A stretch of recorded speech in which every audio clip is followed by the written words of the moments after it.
சூலூரில் அந்த குழந்தைக்கு நடந்த அந்த ஒரு சம்பவம், அதில் 2 மனித மிருகங்களை வந்து அரெஸ்ட் பண்ணியிருந்தாலும் இனிமே இந்த மாதிரி குற்றங்களை நடக்காமல் பார்த்துக்கிறது அதுதான் ரொம்ப முக்கியமான விஷயம். அதில் சில மீடியாஸ், சினிமாவுக்கெல்லாம் சென்சார் இருக்கிற மாதிரி இந்த மீடியாவுக்கு ஏன் சென்சார் இல்லை அப்படின்னு தெரியல. இந்த ஒரு விஷயத்தை அவங்க எழுதுகிற விதம் இருக்குது பாருங்கள். அந்த குடும்பம் அப்படி ஒரு துயரத்தை தாங்க முடியாமல் இருக்கும்போது மக்கள்கிட்ட இதை வந்து போஸ்ட்மார்ட்டம் பண்ணுற மாதிரி பத்திரிகைகள்லையும் மீடியாஸ்லையும் அதை பற்றி பேசிகிட்டு இருக்காங்க. இது வந்து போலீஸ் சம்மந்தப்பட்டது, சட்டம் சம்மந்தப்பட்டது. குற்றவாளிகளை வந்து இப்போதைக்கு பிடிச்சாச்சு.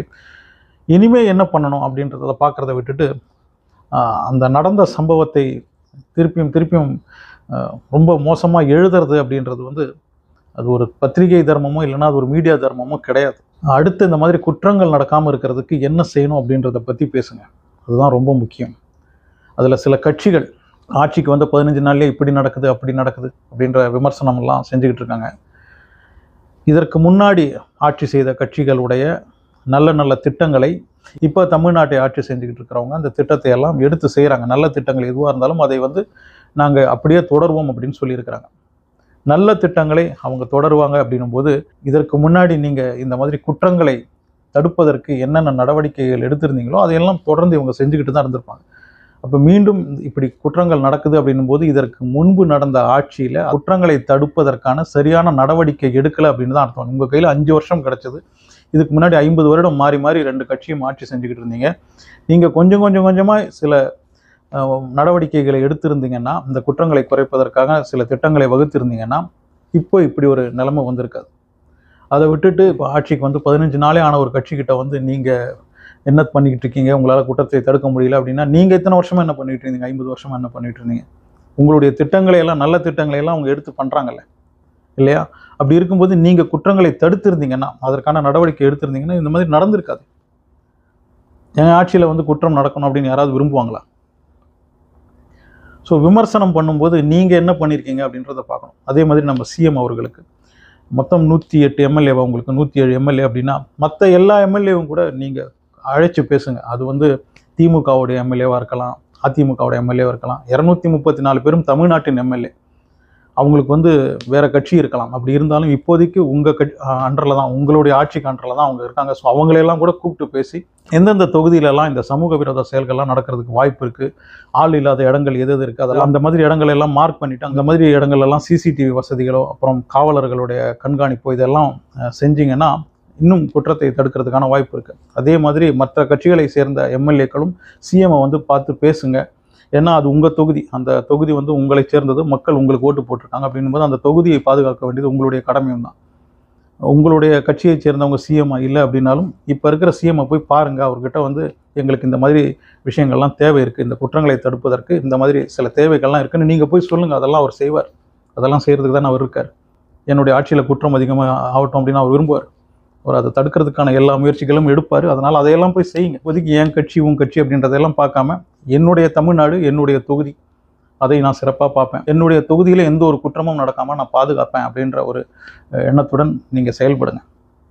உங்கள் தொகுதியில் எந்தெந்த இடங்களில் குற்றம் நடப்பதற்கான சாத்தியதைகள் இருக்கோ அந்த இடத்தையெல்லாம் போய் மார்க் பண்ணிவிட்டு சிஎம் கிட்ட சொல்லுங்கள், இங்கெல்லாம் எனக்கு பாதுகாப்பு தேவை, இந்த இடத்தையெல்லாம் பாதுகாக்கணும் அப்படின்னு சொல்லுங்கள். அவர் செய்வார். அப்புறம் பள்ளிக்கூடத்தில் எல்லா ஸ்கூல்லையுமே வந்து எல்லா கிளாஸ்லேயுமே ஒரு பாக்ஸ் ஒன்று வச்சுட்டு மாணவர்கள்கிட்டயோ மாணவிகள்கிட்டயோ அவங்களுக்கு ஏதாவது ஹெல்ப் தேவை இருக்குது அப்படின்னா அவங்களுடைய பேரையும் ஹெல்ப் அப்படின்ற ஒரே ஒரு வார்த்தையை மட்டும் எழுதி அந்த பாக்ஸில் போட சொல்லுங்கள். அது தினமும் ஆசிரியர்களை வந்து பார்த்துட்டு அதில் எந்த குழந்தை வந்து ஹெல்ப் தேவை இருக்குது அப்படின்னு எழுதியிருக்கோ அதை படித்து பார்த்துட்டு அந்த குழந்தையை கூப்பிட்டு அதுக்கு என்ன மாதிரியான ஹெல்ப் தேவை இருக்குது அப்படின்றத கேட்டு அவங்க குடும்பத்தில் ஏதாவது பிரச்சனை இருக்கா, இல்லை வெளியில் யாராவது தொந்தரவு கொடுக்குறாங்களா அப்படின்றதெல்லாம் கேட்டறிஞ்சு அதுக்கெல்லாம் ஒரு தீர்வை காணுங்க. ஸோ இந்த மாதிரி ஸ்கூல்லேருந்தே ஆரம்பிக்கணும். ஏன்னா நிறைய குழந்தைங்களுக்கு தெரியாது எப்போ யார்கிட்ட சொல்கிறது, எப்படி சொல்கிறது அப்படின்றதெல்லாம் தெரியாது. ஸோ அதற்கு ஒரு இனிஷியேட்டிவ் எல்லா ஸ்கூல்லையும் எடுங்க. எல்லா ஸ்கூல்லையும் ஒரு பாக்ஸ் ஒன்று கொண்டு வைங்க.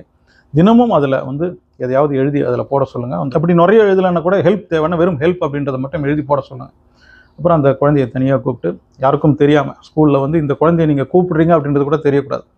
அப்படி அந்த தெரியாமல் அந்த குழந்தைக்கு வந்து என்ன ஹெல்ப் தேவையாக இருக்கோ அதை செஞ்சு கொடுங்க. இது எல்லா பள்ளிக்கூடத்துலேயும் செய்யணும். அப்புறம் அவங்களுக்கான அந்த கிளாஸை எடுங்க. யார் யார் கூட பேசணும், எந்த மாதிரி இந்த குட் டச் பேட் டச் அதெல்லாம் இருக்கு இல்லையா, அதெல்லாம் எல்லாமே அது வந்து கம்பல்சரி ஆகுங்க எல்லா ஸ்கூல்லையும். சோஷியல் மீடியாவில் இருக்கிற எல்லாருக்குமே வந்து சோஷியல் ரெஸ்பான்சிபிலிட்டியும் இருக்குது. ஒரு குற்றத்தை வந்து அவ்வளவு மோசமாக நீங்கள் வந்து அதை சொல்வதோ இல்லைன்னா அதை பற்றி எழுதுவதோ, அதை தவிர்த்துட்டு அதை தடுப்பதற்கு என்னென்ன தேவை இருக்கோ அதையெல்லாம் எழுதுங்க. அதை பற்றியெல்லாம் சொல்லுங்கள். எந்த ஒரு புகாராக இருந்தாலும் எல்லா வீட்டுக்கும் ஒரு டோல் ஃப்ரீ நம்பரை கொடுங்க. எந்த பிரச்சனையாக இருந்தாலும் இந்த நம்பரில் கூப்பிட்டா உடனே நடவடிக்கை எடுக்கப்படும். வீட்டு பக்கத்தில் எவனாவது ஒரு மாதிரி சந்தேகத்துக்குரிய ஒருத்தன் இருக்கிறான், இல்லை அவன் சமூக விரோத செயல்கள் செஞ்சுக்கிட்டு இருக்கான் அப்படின்றதெல்லாம் இருந்ததுன்னா அவங்க அந்த நம்பரில் புகார் பண்ணுற மாதிரி எல்லா வீட்டுக்கும், எந்தெந்த வீட்டில் ரேஷன் கார்டு இருக்கோ இல்லைன்னா ரேஷன் கார்டு இல்லை அதெல்லாம் பிரச்சனை இல்லை, அந்த ஒவ்வொரு தொகுதியிலும் இருக்கிற எல்லா வீட்டுக்கும் அந்த டோல் ஃப்ரீ நம்பர் வந்து போய் சேர்ந்துருக்கணும். அந்த கம்ப்ளைண்ட் மேலெல்லாம் உண்மையிலேயே நடவடிக்கை எடுக்கிறாங்களா அப்படின்றதையும் சிஎம் அவர்கள் வந்து கவனிக்கணும். ஏன்னா இப்போ சமூக விரோதிகள் தமிழ்நாட்டில் இருக்கிறதை விட அதை செய்ய வைக்கிற சில பேரும் இருக்கிறாங்க. உங்களுக்கு புரிஞ்சிருக்கும்னு நினைக்கிறேன். ஒரு இடத்துல வந்து சமூக விரோத செயல்கள் இல்லைன்னா ஏதாவது குற்றம் நடக்கலை அப்படின்னா அந்த இடத்துல ஒரு குற்றத்தை நிகழ்த்துவதற்கு சில பேர் முயற்சி பண்ணிட்டு இருக்காங்க.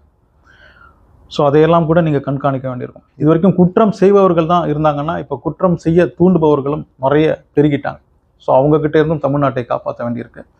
ஸோ பெரிய ஒரு ரெஸ்பான்சிபிலிட்டி இருக்குது சிஎம் அவர்களே. எந்தெந்த முறையில் எவ்வளவு இதுக்குன்னு ஒரு பட்ஜெட்டில் ஒரு ஃபண்டை ஒதுக்குங்க.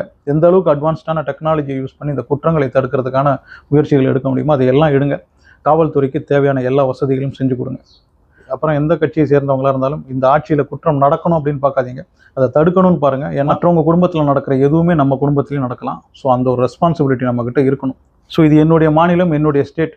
இந்த ஸ்டேட்டை பொறுத்த வரைக்கும் எம்எல்ஏக்கோ எம்பிக்கோ இல்லைனா சீஃப் மினிஸ்டருக்கு மட்டும்தான் வந்து பொறுப்பு இருக்குது அப்படின்னா இல்லை, எல்லா ஒரு இண்டிவிஜுவலுக்கும் ஒவ்வொரு தனி மனிதனுக்கும் அந்த பொறுப்பு இருக்குது. அதை உணர்ந்து எந்த அளவுக்கு குற்றத்தை தடுக்கிறதுக்கு உங்களால் என்ன செய்ய முடியுமோ அதெல்லாம் செய்யுங்க. இதை பற்றி உங்களுடைய கருத்து என்ன அப்படின்றத கமெண்ட் செக்ஷனில் வந்து பதிவு பண்ணுங்கள். உங்ககிட்ட ஏதாவது ஐடியா இருந்ததுன்னு, இந்த குற்றங்களை தடுக்கிறதுக்கு ஏதாவது ஐடியா இருந்ததுன்னா அதையும் பதிவு பண்ணுங்கள்.